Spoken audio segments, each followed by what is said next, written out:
Khalifa Sall lu ñu def Bamba Fall lu ñu def seen njaboot ñun lañ ko def ñun askanu Dakar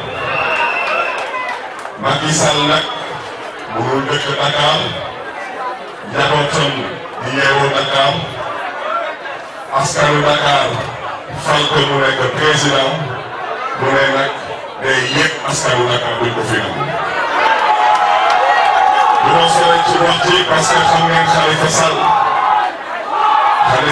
nitu jàmm la Khalifa Sall nitu diine la Khalifa Sall est un homme intègre, un homme transparent et un homme propre.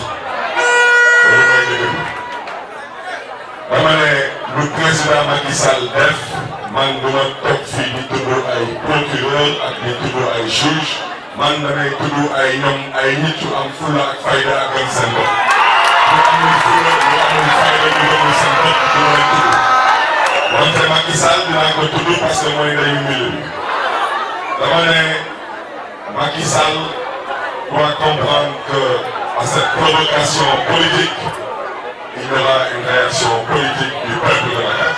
Khalifa Sall n'a pas dit brûler les médias, il n'a pas dit brûler la rue, il n'a pas dit autre chose que ce que dit la Constitution.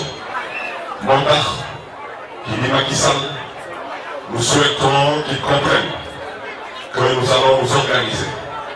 Nous allons occuper les marchés, nous allons occuper les gares routières, nous allons occuper les grands places, nous allons occuper les campus universitaires, nous allons occuper la rue, nous allons convaincre les Sénégalais et les Sénégalaises d'aller s'inscrire et de voter utile en nous appuyant sur l'image, sur la parole et sur les écrits.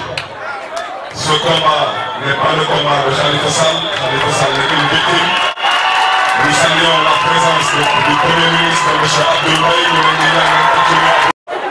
Donc, mbokk yi foofu lay daanelee ñu ngi gërëm ñëpp ñu ngi sant ñëpp et surtout une fois de plus le peuple de Dakar, nous vous invitons à vous mobiliser.